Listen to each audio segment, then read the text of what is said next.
Hey guys, before the video starts, I just wanted to thank you all so much for subscribing and so much for the support on all my previous videos. It means a lot to me. And for this video, I wanted to do something different, yet familiar to you all. So with that, let the video start. Take it away, trains!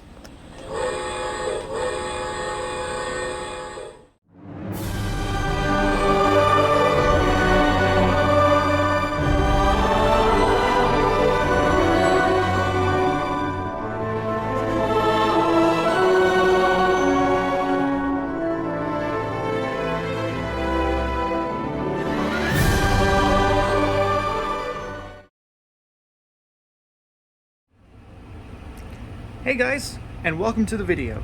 Today, I will be showing running footage and showing off my layout and what updates have been done to it. I think you all can see that it has been updated. So, without further ado, let's get to that. The first and most notable things I can think of is the amount of new cars I have. Since the last time, I've added a new tanker car, another flat car for trucks and car hauling, and one or two extra hopper cars that were bought from a recent train convention. And that basically covers it for this train. Granted, tracks still need to be cleaned a little bit, some stuff needs to be figured out, but in general, that's the train for now. So I got Baltimore and Ohio boxcar for some reason. It's on here, even though it's not Baltimore and Ohio. But yeah, that covers it for this engine. And now, the next thing I think we should look at is the Polar Express, and the fact that it's a little bit longer. And that is because, if you've seen one of my new videos, there is a hobo car, which is based off of a scene from the Polar Express, which I loved as a child, well, still am a child, but loved when I was younger, where Hero Boy stumbles upon a strange, mysterious hobo on top of one of the coaches, and that hobo eventually leads to him meeting the girl at the front of the train. But I still need one last car to finish the consist, and that one car is the ski car. That may be coming soon. But I think that basically finishes off the Polar Express segment for this bit. Now, on to the next one. The last train to talk about is the Baltimore and Ohio Works train. Now, it still has the crane that you saw before, but recently, my grandpa has added this load of pipes, presumably for a water line that's broken somewhere. Added what are called gang boxes onto the generator car. Basically, gonna power the whole thing. And that extra car there, which is hauling a load of railroad ties. So I think, well, for the most part, all my trains are finished. This one still has issues. This one runs okay. That one runs great. So, without further ado, on to the next thing. I think the next thing worth covering is the truck. My grandpa custom painted this using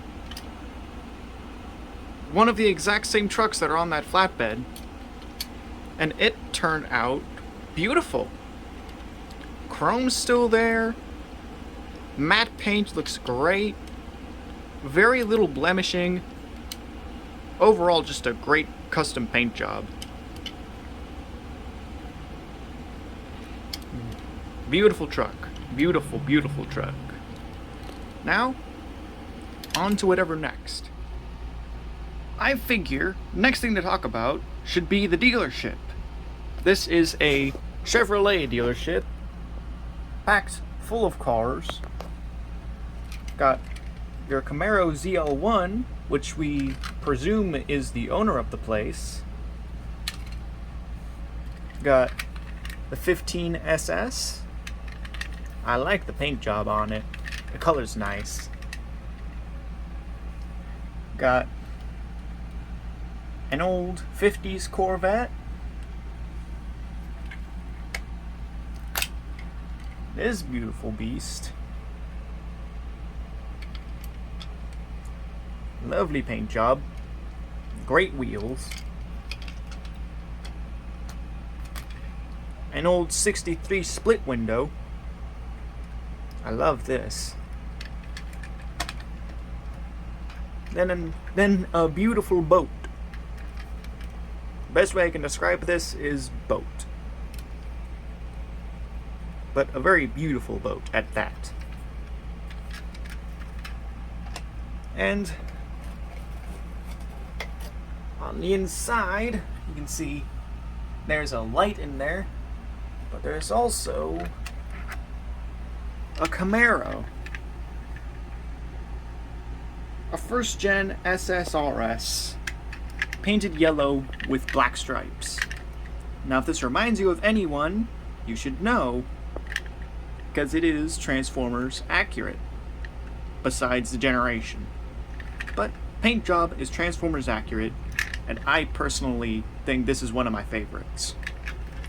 But that concludes the segment for the dealership. Then, after I get this roof on, which is a pain in the butt, now on to the next thing. One of the last things I think deserves a mention is the truck that was added. This truck was bought by my grandpa that was advertised as O-Gauge, and O-Gauge is right. It is in fact in scale with the rest of the layout. See, it's got a load of logs, very nice, sturdy load of logs. Came with 2 sets of pallets, one that's on the forklift, and this forklift. Little sturdy fella, not gonna fall apart or do something bad yet. Someone's probably gonna fall off of it eventually. But yeah, on to the last couple of things. Next up is Signal. This is a Signal we bought from the same convention that we bought the new cars from on that train. My grandpa, I believe, custom painted this to be black, but we still have to wire it up yet. So currently it's not working because it's going over the fast track and what's supposed to be running over. But until then, it's a great set piece and looks phenomenal. Anyway, on to the very last thing, and something that is a tad rare. Last thing to go is the light tower. Now this thing, yeah, as you can see, it is an original Lionel spinning light tower, though it doesn't quite spin the way we want it to. But still, this globe, that's very hard to find, and the fact we found it and the tower itself, well, is it gonna prove me wrong? Start spinning? No, only a little bit? Okay. But yeah, that's a rare globe, and this piece is very hard to find fully intact with the globe. The fact we did just astonishes me and my grandpa a lot. But yeah, that just about concludes it. See you in the next bit. With the review segment out of the way, I think it's about time we get into running footage. I'm sure y'all will like that. First video where I upload a showcase and running footage in the same pace. So, let's get to it.